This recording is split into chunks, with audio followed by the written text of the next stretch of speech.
Now, thousands of customs officers will walk off the job today with industrial action set to affect about 50 locations across Australia.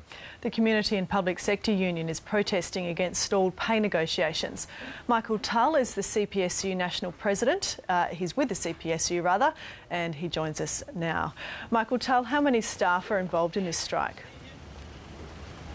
At about 50 locations across Australia today, thousands of customs workers are walking off the job to protest about their pay negotiations.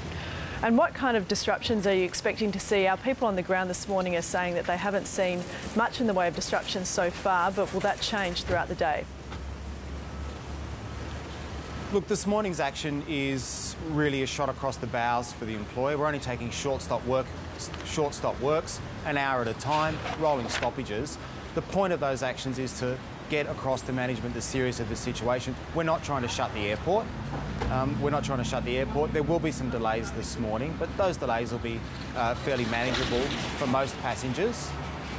But the message we're clearly going to get across to the employer is that unless they settle these negotiations and settle them quickly, the industrial action will continue and the industrial action will escalate. As you mentioned, this is all designed to put pressure on the employer, but of course, inevitably, you're inconveniencing travellers. Do you run the risk of not attracting any sympathy from travellers and perhaps worsening your cause?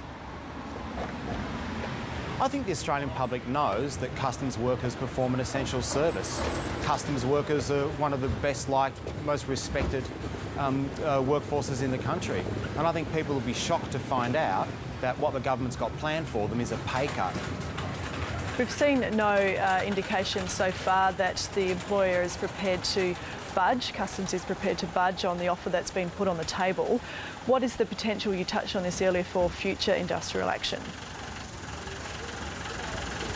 Look, the customs action is part of a broader campaign across the whole public service. So far there's about 120,000 public sector workers who rejected pay offers. So the government's starting to understand that their pay offer of 9% is not acceptable.